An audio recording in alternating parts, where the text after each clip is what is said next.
Good evening students. आज हम अपने इस एजुकेशनल ब्लॉग में आपके सामने जो टॉपिक लेकर के आए हैं वो है न्यूट्रिशन यानी पोषण।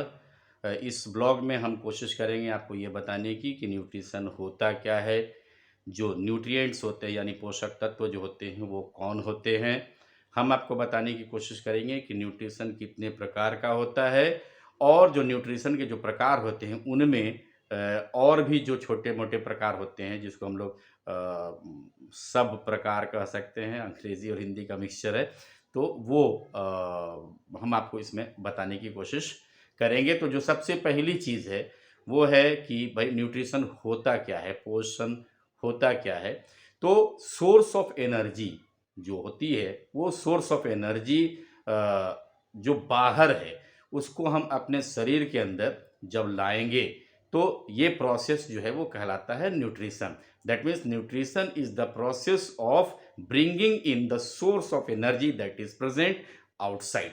यानी जो शरीर के बाहर है, जो हमसे बाहर है, पौधों से बाहर है या जानवरों से बाहर है, उसको जब लोग अंदर करते हैं और उससे जो इसेंशियल जो न्यूट्रिएंट्स होते हैं, जो ज़रूरी पोषक तत्व होते हैं, जब हम प्राप्त करते हैं ताकि जो हमारी जो एनर्जी की जो ज़रूरत है, जो हमारी ताकत की ज़रूरत है वो पूरी हो सके, हमारा शरीर बीमारियों से बचा रहे, हमारे शरीर का जो मसल्स हैं, जो बोन्स हैं वो मजबूत हों, तो हमारे अंदर जो प्रतिरोधक क्षमता है, रेजिस्टेंस पावर है बीमारियों से लड़ने की, वो आए। तो ये सारी चीज़ें जो है हमको कहाँ से मिलती हैं?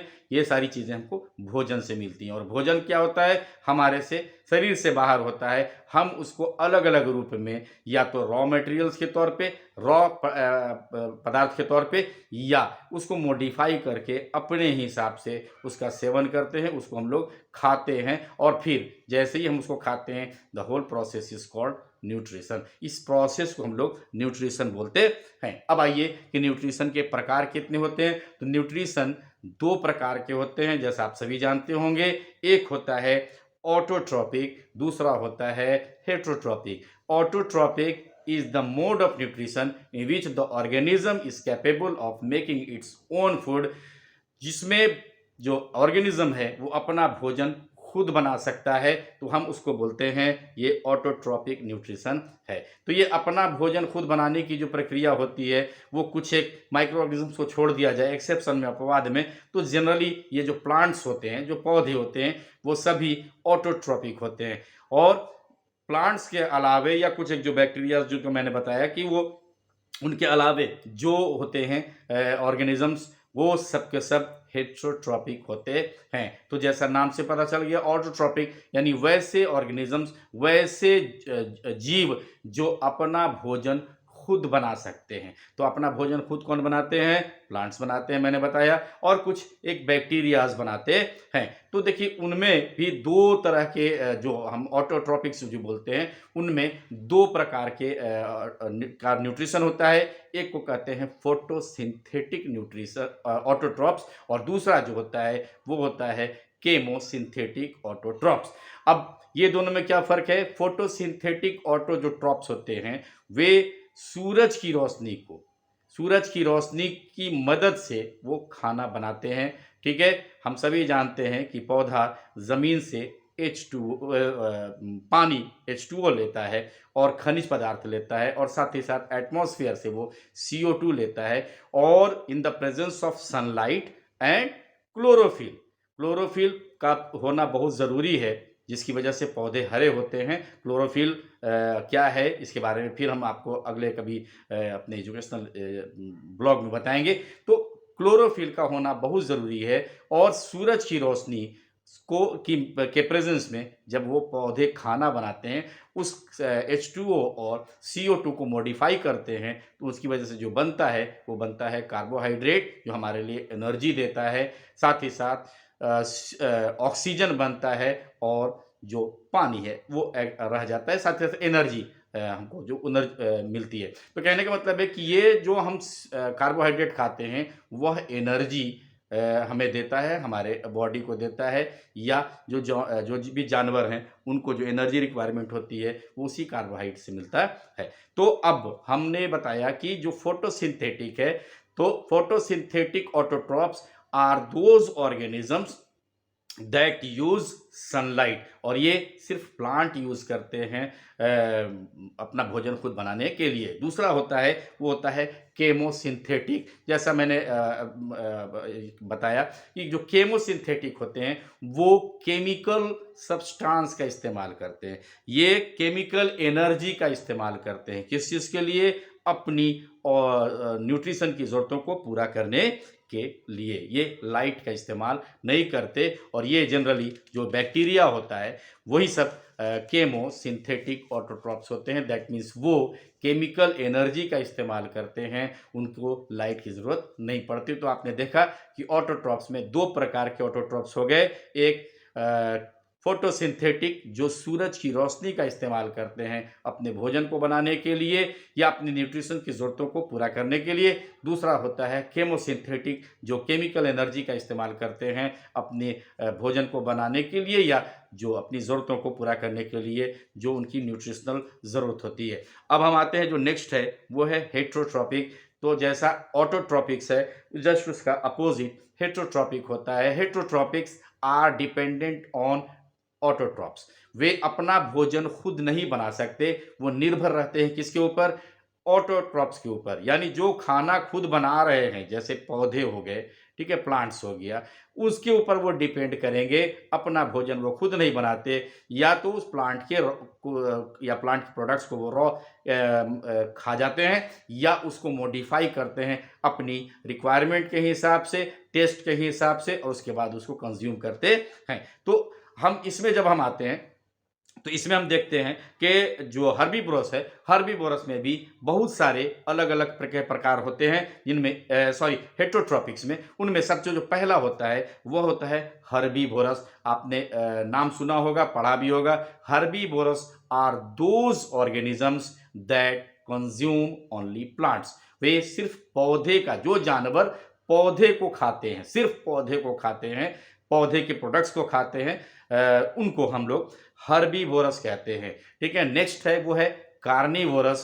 कार्निवोरस कहते हैं the organism that consume only flesh, जो सिर्फ मांस खाते हैं, यानी मांस भक्षी होते हैं, यानी वो क्या करेंगे, हर्बीवोरस को खाएंगे। तीसरे जो होते हैं वो होते हैं ओमनीवोरस, दैट मीन्स वो दोनों का यूज करते हैं, प्लांट्स को भी खा लेते हैं और एनिमल्स का भी इस्तेमाल करते हैं। जैसे कौवा, तो कौवा क्या है, ओमनीवोरस है, उसको अगर मांस का टुकड़ा मिलेगा वो भी खा जाएगा और रोटी का टुकड़ा मिलेगा उसको भी खा जाएगा। तो इस तरह से वो क्या हो गया, ओमनीवोरस हो गया। चौथी जो कैरेक्टरिस्टिक या क्राइटेरिया होती है इन लोगों में, वो होते हैं सैप्रोफाइट्स, यानी ये क्या करते हैं, कॉम्प्लेक्स फूड को खाते हैं, ये जटिल चीज़ों को खा लेते हैं और कॉम्प्लेक्स जो मटेरियल्स होते हैं उसको फिर अपने शरीर में सिंपल फॉर्म में लाते हैं। और उसके बाद होता है पैरासाइट्स, और पैरासाइट्स जो होता है वो अपने से कुछ नहीं कर सकते, लेकिन वो किसी इंसानी शरीर को या पौधे को या जानवर को, किसी को भी अपना एक घर बना लेते हैं, और वो जो जिसके अंदर वो घर बनाते हैं वो होस्ट होता है, ये गेस्ट के तौर पे होते हैं, और बिना नुकसान पहुंचाए, हम ये नहीं कह सकते कि उनको मारते नहीं है, लेकिन नुकसान तो पहुंचाते हैं। जो चीज़ उस होस्ट का होना चाहिए था, होस्ट उसका यूज कर रहा है, कंज्यूम कर रहा है, तो अपनी ज़रूरतों को पूरा करने के लिए उसमें से वो हिस्सा मार लेते हैं, यहाँ तक कि कभी कभी ज़्यादा हिस्सा मार लेते हैं, और ऐसी स्थिति में जो होस्ट होता है उसको नुकसान होता है। बहुत कम केसेस ऐसे होते हैं जहाँ पे कि ये जो पैरासाइट्स हैं वो नुकसान पहुँचा देते हैं, यानी अपने होस्ट की मौत का कारण बनते हैं। वो शायद ही कभी ऐसा होता होगा, लेकिन ज़्यादातर नुकसान नहीं पहुंचाते, वो रहते हैं। हाँ, नुकसान इस सेंस में पहुंचाते हैं कि वो उनके बनाए हुए खाने को या उनके बनाए हुए जो कॉम्प्लेक्स चीज़ों को सिंपल किया जाता है उसको बड़े आराम से चट कर जाते हैं। तो ये जो होता है, अब हम इसमें आते हैं इसमें भी कुछ जो प्रकार हैं वो हैं होलोजोइक। अब होलोजोइक क्या होता है, जो कॉम्प्लेक्स फूड मॉलिक्यूल्स होते हैं इनको हम लोग इस्तेमाल करते हैं, तोड़ते हैं सिंपल फॉर्म में। ठीक है, तो ये जो सिंपल फॉर्म में तोड़ने की जो प्रक्रिया होती है ये होलोजोइक प्रोसेस होती है, जिसमें हम लोग, इंसान खाता है, गाय खाती है, हाथी खाते हैं। तो ये सारे जो हैं हम लोग क्या हैं, होलोजोइक है। हम लोग कोई भी चीज़ को खाते हैं वो कॉम्प्लेक्स होता है और उसको सिंपल वे में बना करके फिर हम उसको यूटिलाइज करते हैं। दूसरा होता है जैसा मैंने बताया सैप्रोफाइटिक। सैप्रोफाइटिक भी यही प्रोसेस है, कॉम्प्लेक्स को ही करना है सिंपल में, बट यहाँ पर एक शर्त है कि सैप्रोफाइट्स हमेशा डेड प्लांट्स या डेड एनिमल्स को ही खाते हैं, यानी वो मरे हुए जीवों को ही खाते हैं, वो जीवित को नहीं खाते। तो ये जो प्रोसेस होता है न्यूट्रिशन का वो होता है सैप्रोफाइटिक न्यूट्रिशन। और जैसा मैंने पैरासाइटिक के बारे में बताया, पैरासाइट्स क्या होते हैं, वो ऑर्गेनिजम्स होते हैं जो डिपेंड करते हैं अपने मेजबान के ऊपर, जिसकी बॉडी में ये रहते हैं,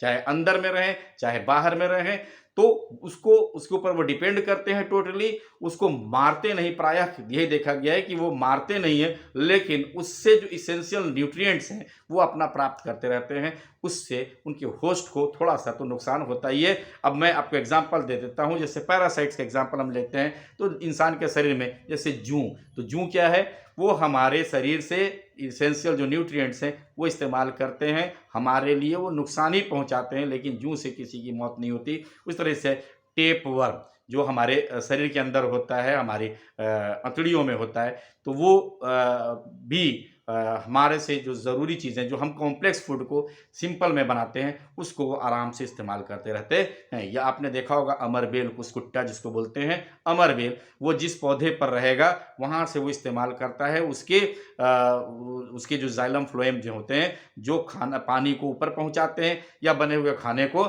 जड़ तक पहुँचाते हैं, वो तो जाइलम फ्लोएम में वो अपना निवास करके वो अपने जगह बनाता है। उस तरह से कुस्कुट्टा जो है वो जीवित रहता है। तो ये इस तरह की जो चीज़ें हैं वो पैरासाइटिक एग्जाम्पल्स में आती हैं। सैप्रोफाइट्स में आप देखिएगा जो फंजाई होते हैं या जो मशरूम होता है, तो ये सभी जो हैं वो क्या करते हैं, सैप्रोफाइट्स ही होते हैं, यानी ये सब सड़ी गली चीज़ों पर ही पैदा होते हैं और सड़ी गली चीज़ों को ही खत्म कर देते हैं खा खा के, ठीक है। और होलोजोइक में मैंने जैसा पहले आपको बताया कि इंसान या जितने भी आप जानवर जानते हो जो कॉम्प्लेक्स फूड को सिंपल वे में कन्वर्ट करते हैं। तो आज के इस ब्लॉग में बस इतना ही। उम्मीद करते हैं कि बच्चों आपको मेरी ये कंटेंट्स पसंद आई होगी। अगर मेरी ये कंटेंट्स पसंद आई है तो प्लीज़ आप इसे लाइक कीजिए, शेयर कीजिए और अपने दोस्तों के बीच या मेरे इस चैनल को सब्सक्राइब करने के लिए प्लीज़ रिक्वेस्ट कीजिए। अब अगले एपिसोड्स में एजुकेशनल ब्लॉग में मैं कल आपको एक नई टॉपिक के साथ आपके सामने उपस्थित होऊंगा। तब तक के लिए थैंक यू।